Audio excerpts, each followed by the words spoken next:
Good morning and welcome to Daily Red Devil for all of your latest Manchester United transfer news and talk. Hope everyone is doing well on this beautiful, beautiful Saturday morning. Before we get into today's show, please do me a small favour. If you are watching for the first time today, please subscribe, bottom right hand corner. I'm live every single day, and give the video a like. Doesn't cost you any money and it really, really helps me out. On the stream today, we are going to be talking about Martinez. We're going to be talking about Onana. We are going to be talking about Jadon Sancho, Marcus Rashford, Brian Mbeumo. We've got so much to get into. As always, I like to start my shows off with a question. My question for today's show is this. Would you be happy if Martinez replaced Andre Onana as the new Manchester United goalkeeper? Is he an improvement?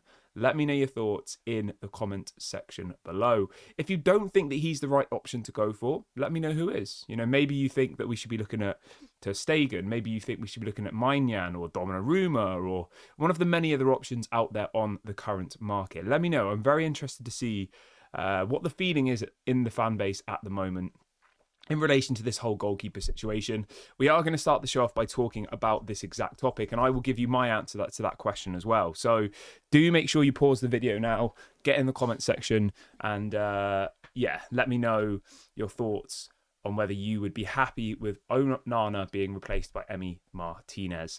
So this story is coming out from multiple different people. We've had Fabrizio talk about it. We've had Sky Sports talk about it. We've had all of the kind of main people talk about this big story. So the story started yesterday with apparently Monaco approaching Manchester United for Andre Onana. Saudi have also approached Manchester United for Andre Onana as well.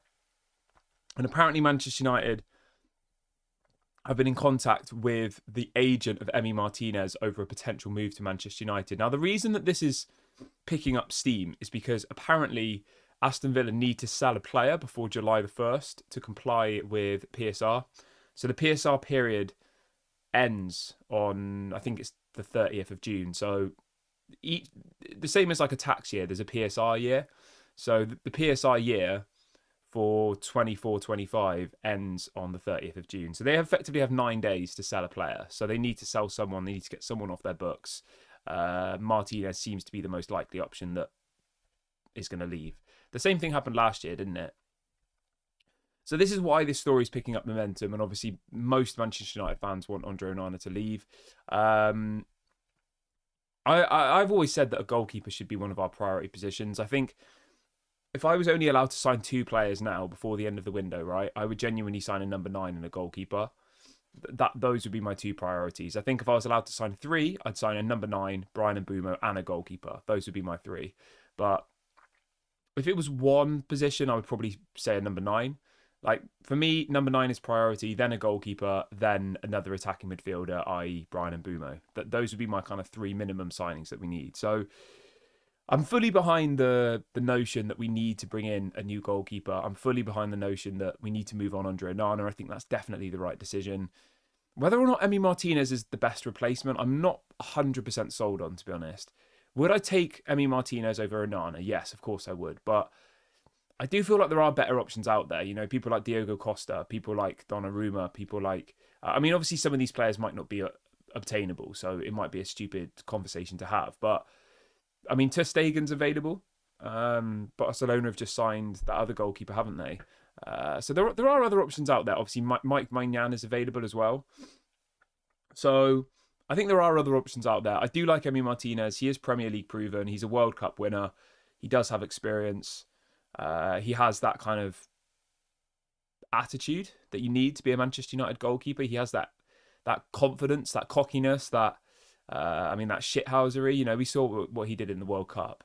So I think he ticks all of the boxes in those senses. I'm just, the only thing that kind of, the point I'm going to make, oh God, I've got a sneeze coming.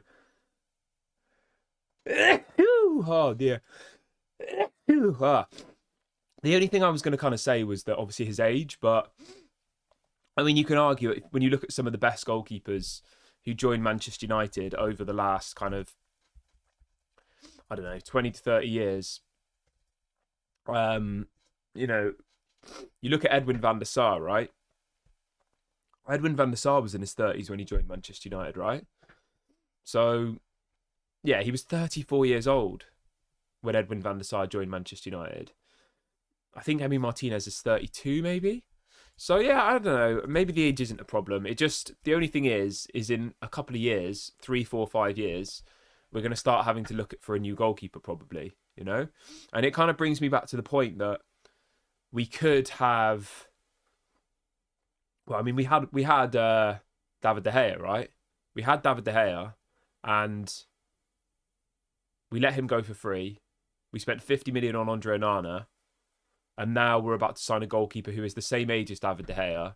In my opinion, I don't think he's better than David De Gea, and we're probably going to have to spend another 40 million. So we'd have spent in total, in 2 years, 90 million on goalkeepers, and we'll have a worse goalkeeper than what we had before. That's the bit that I don't really understand. But I mean, at the end of the day, we are where we are.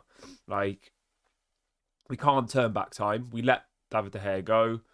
Maybe that was the right decision. Maybe it wasn't. It's impossible to know because he's not a Man United goalkeeper anymore. He plays for Fiorentina. But yeah, I just don't think that going from David De Gea 2 years ago to 2 years later being 90 million out of pocket and ending up with Emi Martinez is much of an improvement. And again, it does just show how bad our recruitment is, how bad our decision making has been, that we let arguably our best player of the last decade, David De Gea, you know, he literally won us so many football matches in the last decade.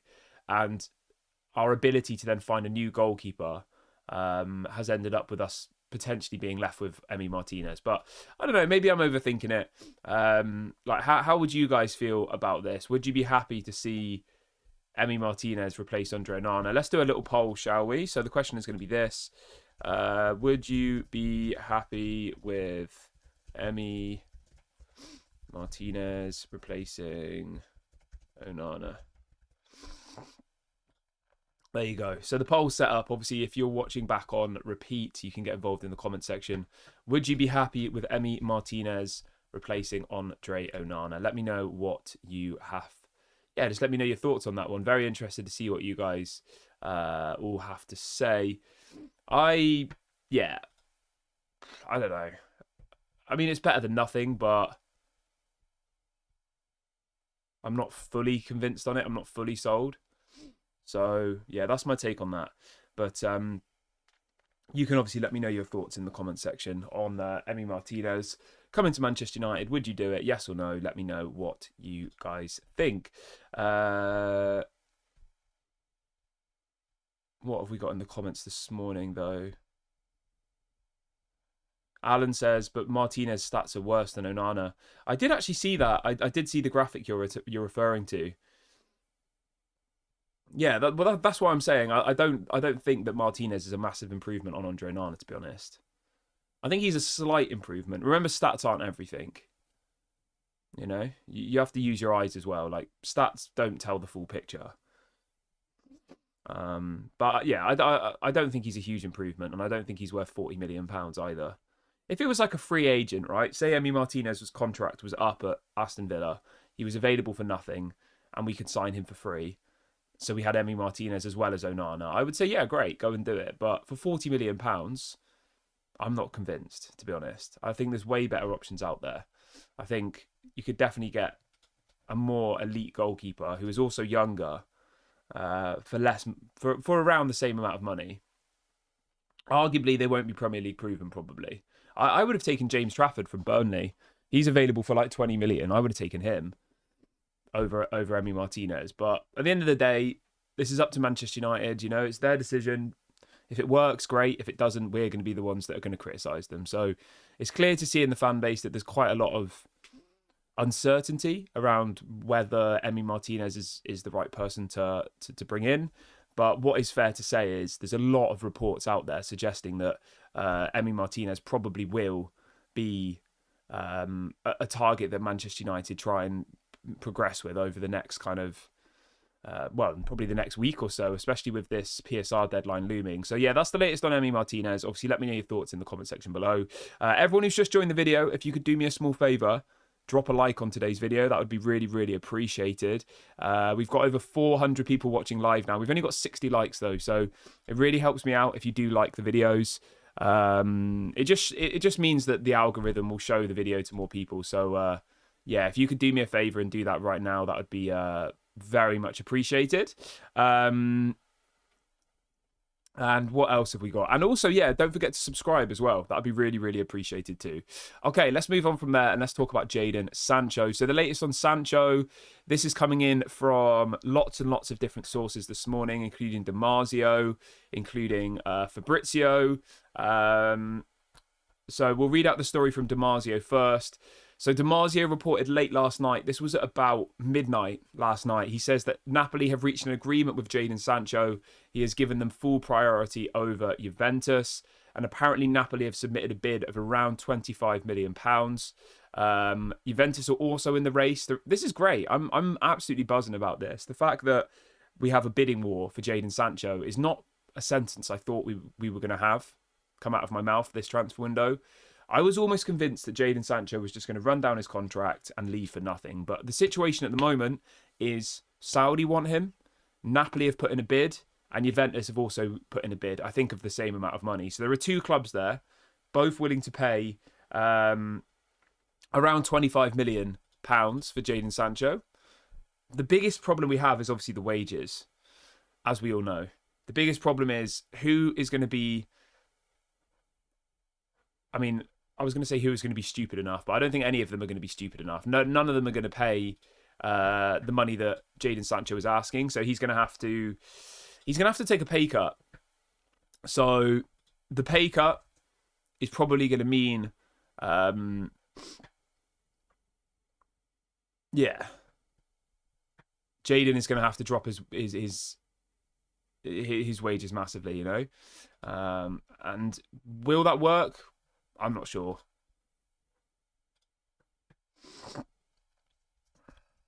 Yeah, well, how do you guys feel about that? Would you be happy with Jadon Sancho moving to Napoli or Juventus? Let me know your thoughts in the comment section below. I definitely would. You know, I think it's better that he leaves the Premier League. I mean, I don't think he's really gonna prove us wrong in the Premier League. I'd be stunned. He went to Chelsea and I think he was good for 3 games and then fell off the cliff. So yeah, get rid of him, bring in Mbumo, let's get this deal done. Obviously his wages are a problem, but the way that Jadon Sancho is going to have to look at this, right? Does he stay at Manchester United and rot in the reserves and get his 250 grand a week? Or the alternative option is he goes to... The alternative option is he goes to Napoli. He kind of what's the word, reignites his career, and yeah, and effectively he doesn't just sit around at Manchester United. Those are the two options. So yeah, but you can let me know again. What do you guys think about that one? Would you sell Jadon Sancho? Would you? I mean, there's probably not a single person watching this video today who would keep Jadon Sancho, right? Is there anybody? Anybody who would keep Jadon Sancho? No, I mean, I'd be stunned. I've never spoke to anybody who wants to keep Jadon Sancho.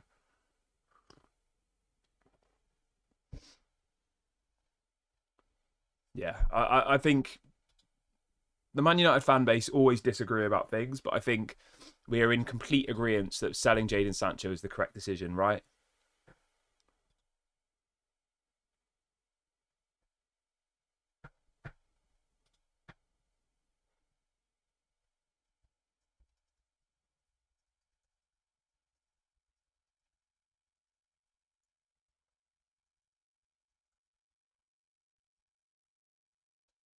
Right.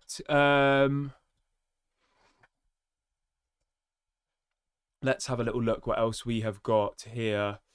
Somebody in the chat says, give him freedom. Yeah. I just literally never want to have to talk about Jadon Sancho again. And that's why I just want this deal to get done, us to move on. Imagine if we have a whole season next year with Jadon Sancho sitting in the reserves, every press conference being asked, Ruben Amorim being asked, what's going on with Sancho? Why is he not playing? Why is he in the reserves? What is he, it's just like, I can't be bothered with that. Same with Marcus Rashford. It's exactly the same situation. There is some news on Marcus Rashford this morning.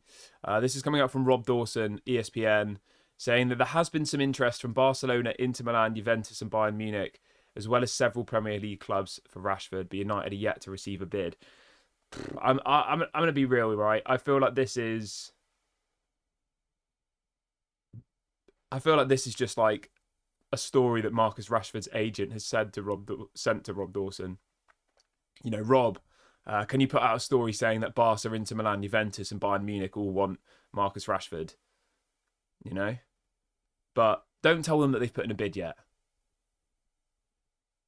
I don't know. It just feels like classic agent giving journalist story to try and generate a bit of interest.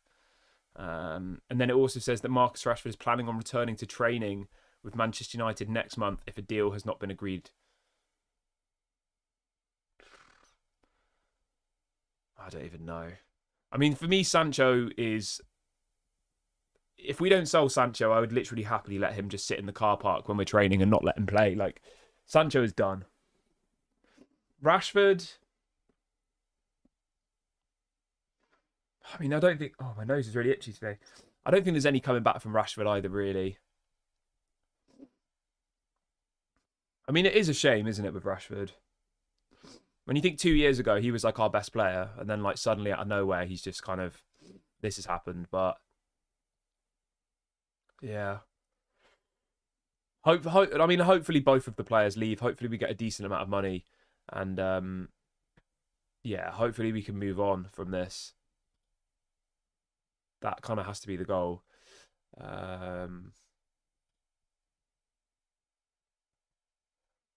But yeah, anyway, I'm going to wrap the video up here, guys. It was just a short one today. There's not that much going on today. Obviously, the Martinez and the Sancho story are the two big ones. So, yeah, have a great day, everybody. Enjoy your Saturdays. And I will speak to you all tomorrow. Obviously, if anything breaks during the day, I will go live. So make sure you have that notification bell on. Have a good day, everybody. And I will speak to you all later. Bye for now.